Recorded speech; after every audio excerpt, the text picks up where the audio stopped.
Je veux dire, la soustraction de la politique économique, c'est-à-dire de la politique monétaire et de la politique budgétaire à la délibération démocratique ordinaire est une anomalie politique vraiment de très grande ampleur. Et effectivement, c'est l'Allemagne qui en a été le principal ingénieur, pas le seul d'ailleurs. Je veux dire, au total, tous les États membres, y compris la France, ont fini par donner leur aval à cette construction qui était par ailleurs portée par tout l'air du temps, et je devrais dire toute la vague idéologique du néolibéralisme, dont elle a été l'expression pure et parfaite. François Langlais, lui, qui dirige le service éco de TF1 et LCI et tient chronique sur RTL, résumait les choses plutôt comme ça. Le fond du problème, vous savez, c'est toujours le même. L'Allemagne redoute qu'on lui fasse les poches. Autrement dit, elle redoute de payer pour les autres, et en particulier pour les pays qu'elle appelait naguère ceux du Club Med. C'est l'Italie, la Grèce, qu'elle accuse de laxisme budgétaire. J'aurais pu ajouter la France dans ce Club Med, parce que pour les Allemands, on n'est pas d'abord, et puis pour les Allemands, on n'est pas vraiment plus sérieux. Ouais, là, c'est épais comme à l'habitude. On ne va pas y passer 107 ans. Le tour discursif ou rhétorique le plus caractéristique, c'est la réduction morale des problèmes politiques, n'est-ce pas ? C'est toujours une affaire de comportement moral. Donc, il y a les gens sérieux et il y a les feignants. Il y a le courage versus le laxisme, etc. Donc, on n'a à peu près aucune intelligence analytique des problèmes. Et cette absence d'intelligence se situant elle-même à l'intersection de deux tendances tout à fait caractéristiques des médias et du discours éditocratique. La première caractéristique étant cette espèce de postulation systématique que le public est con, donc on va lui parler comme à des cons.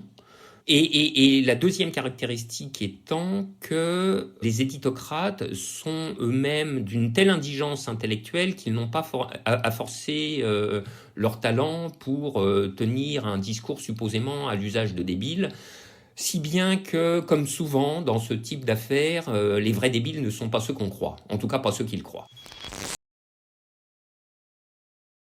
La chose qui est encore indicible, à savoir annulation pure et simple des dettes. C'est-à-dire, la Banque centrale rachète les dettes souveraines, et puis, au bout d'un moment, éventuellement très court, elle décide de les annuler.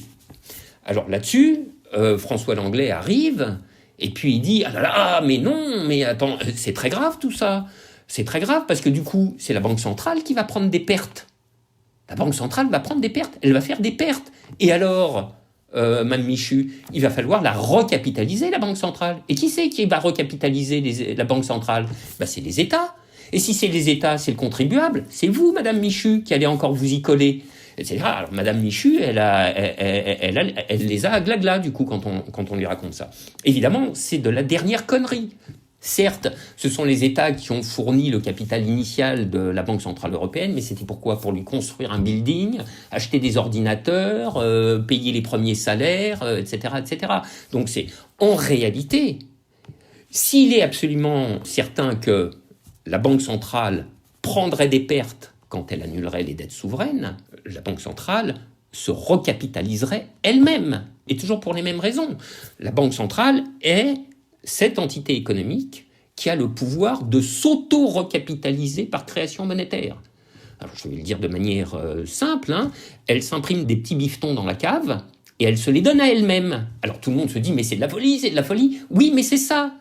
La Banque centrale, c'est ça. Je veux dire, c'est ça la création monétaire à la fin des fins. Donc, cette histoire de recapitalisation de la Banque centrale consécutivement aux pertes qu'elle aurait faites en annulant les dettes souveraines, cette histoire de recapitalisation par les États, donc par les contribuables, aïe aïe aïe, ayez très peur, ce truc ne tient pas la route une seule seconde. Et c'est encore une des innombrables couillonnades qui sont émises dans le débat public pour foutre la trouille à tout le monde avec ces histoires de la dette, oh là là, c'est horrible, la dette, c'est... Bon. Et il faut bien se tenir surtout, et manger sa soupe.